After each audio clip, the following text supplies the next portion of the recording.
Welcome to another edition of Daily Airline News. I'm Jeffrey Thomas, and once again, we're covering the search for MH370. And delighted to say, again, joined by UK aerospace engineer Richard Godfrey, who has perfected and developed the tracking technology of Whisper to track MH370. Greetings, Richard. Thank you for joining us. Greetings to And you. and today we're going to treat for you. We're going to give you a demonstration of how radio waves are reflected by aircraft. But before we do that, Richard's going to take us through the latest position and weather related to the search vessel Armada 7806. Richard, over to you. Yeah, MADA 7806 is well underway to Fremantle in Australia, where it's going to do a fast turnaround for provisioning and refueling. The vessel is actually doing the transit at 12.3 knots currently, which is faster than usual. And so it will get there a bit earlier than we expected. The original expectation was the 5th of March at 5:30 in the morning, but at the current rate, it'll be there earlier. We'll see tomorrow how far it's got and when it'll actually arrive. And the weather en route? The weather's looking good en route. It's a high pressure zone, a gentle breeze. There's still battling through waves 2 meters high, but that doesn't seem to bother a ship like Armada 7806. There are no tropical cyclones in sight, no rain. So, yeah, things are looking good from the weather point of view. Now, before we get into the viewer questions and the demo, the Malaysian and Chinese governments have both greeted the new search with enthusiasm, but I understand there's no agreement yet. Is that correct? Yeah, we've had official statements from both the Chinese government and from the Minister of Transport, Anthony Loke, in Malaysia recently, and they're all very pleased that Ocean Infinity has started the search. But they also confirmed that they're still discussing the terms and conditions of any contract and still haven't signed. I find it quite amazing, frankly, because they managed to sign an agreement back in 2018, and this agreement can't be very much different now. Obviously, a new search area, maybe a different time frame, but I don't for the life of me understand after 10 months of negotiations why it's not possible to actually sign an agreement. It seems absolutely extraordinary. Yeah. And so, Richard, as you know, we've been bombarded by viewers, all expressing their thanks for the reports that you're giving us and the updates. And but one of the questions that keeps coming through is, how do radio waves get reflected by an aircraft? Yeah, I mean, this is the principle upon which radar works. Radar uses a much higher frequency and a much more powerful transmitter, but we thought to be helpful to give you a demonstration and show you how this actually works in practice in real time. Mm. So we picked a radio transmitter, a FM music station in France called France Musique in Marseille, and there was a listener who's a radio amateur with the call sign F8AIH in the French Alps near Chambéry. And while he was listening, an aircraft went overhead, an Airbus 320 from Air Corsica on its way from Ajaccio in Corsica to Paris Orly Airport in the capital. So we're going to look at this in some depth and show you what's going on. The um, the first thing to note is the Airbus 320 has a wing area much smaller than a Boeing 777, which was the aircraft used for the MH370 flight.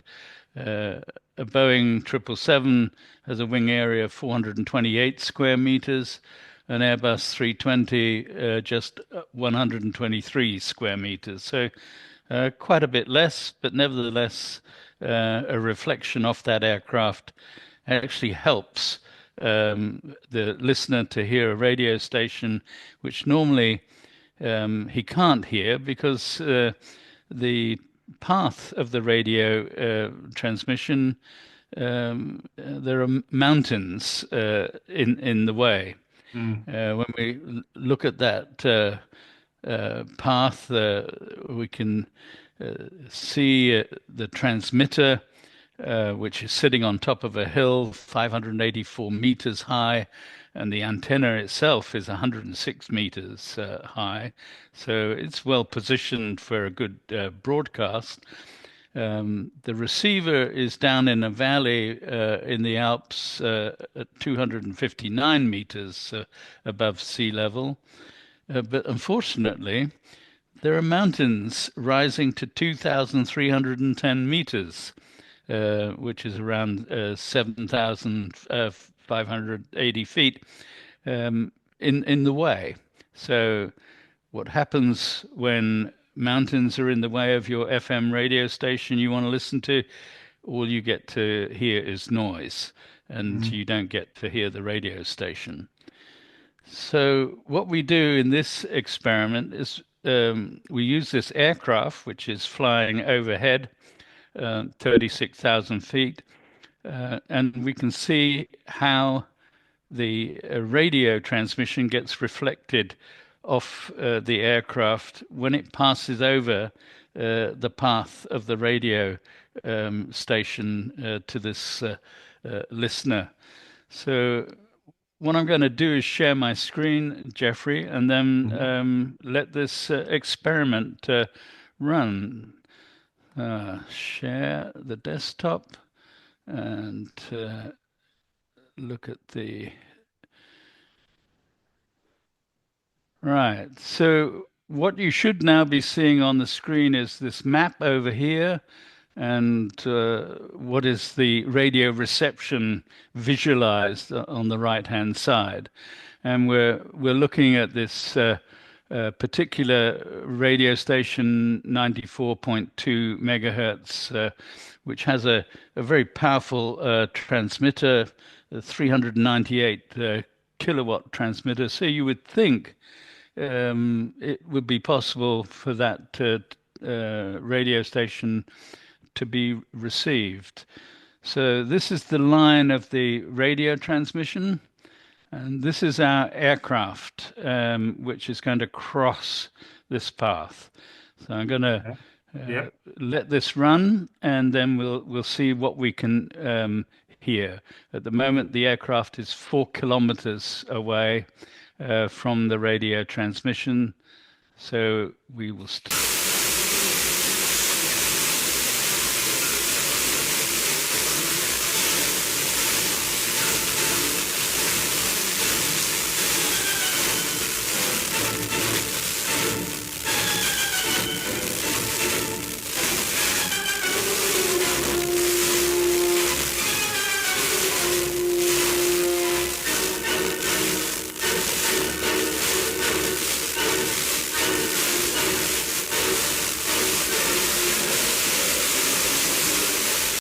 So that was a lot of noise, but I think in between you could hear the music. I'll stop the sharing of the screen. Yeah, so I think it was quite impressive. You saw that the aircraft passed through the transmission path of the radio station, and when it was 4 kilometers away at the start, you hear noise, but as it actually passed the line of the transmission, you could hear the radio quite dramatic music from the radio station. And when Mm, it carried on past, it went back to noise again. mm. So what was going on was the radio waves were being reflected off the aircraft and back down into the receiver in the valley in the French Alps. So he could then hear the radio station. It's a very impressive demonstration and clearly, underscores the technology that you've harnessed with Whisper, doesn't it? Yes, it does. I mean, Whisper works just like radar does, but it works over a much longer distance with radio waves. These radio waves are actually quite low power, but they have a digital protocol which allows the radio signal to be deciphered even over long distances and even with very low power transmissions. So it's a very useful technology which is still in its infancy, but I think it has a lot of practical applications for the future as well. Yeah. Now, one of the things that listeners have kept asking us, if Whisper is the solution here, why isn't Ocean Infinity going there first? And perhaps you can answer that question, Richard, to I for the think viewers. the strategy that Ocean Infinity want to employ is before they go to any new search area, they want to make sure they haven't missed MH370 in the previous searches. So Mm, they're going back to the previous searches and areas where there may have been a gap in the data. And they want to double check that they haven't missed MH370. It'll take them, I think, quite a while to go through all of that data and find out if there are any points of interest. So it would be premature to come to any conclusion on the previous search areas right now.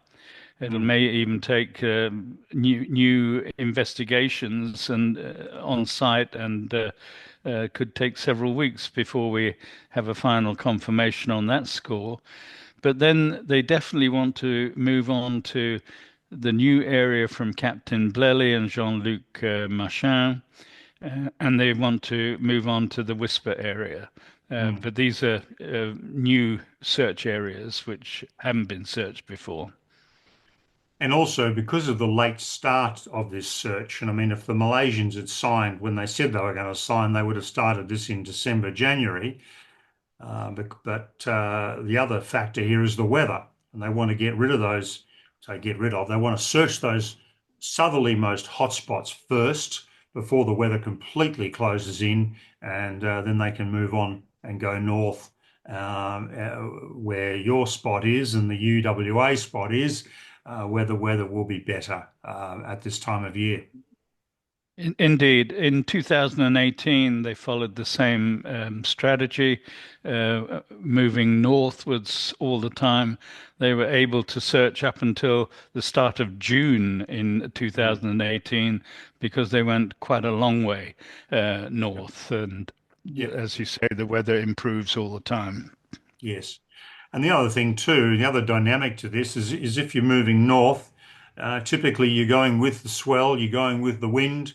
So it's a bit more of a pleasant journey as well, rather than going into it.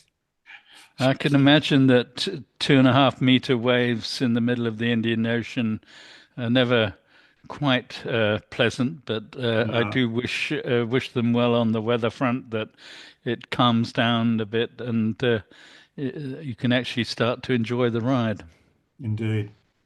Richard, thank you again for your time. I know you're busy with other projects, and listeners and the viewers are really appreciating that. I got stopped by two people today when I was out and about, saying, "Hey, love the YouTube channel, love listening to Richard and his analysis." So, and we're getting tremendous feedback. So, thank you again for your time. I really do appreciate it and all the research you're doing. And viewers, please subscribe, please like us, and keep those comments coming. We love them. We love most of them. A few of them we're not so sure about, but we love most of them. And tune in tomorrow for another update on the search for MH370. So thank you, Richard. You're welcome.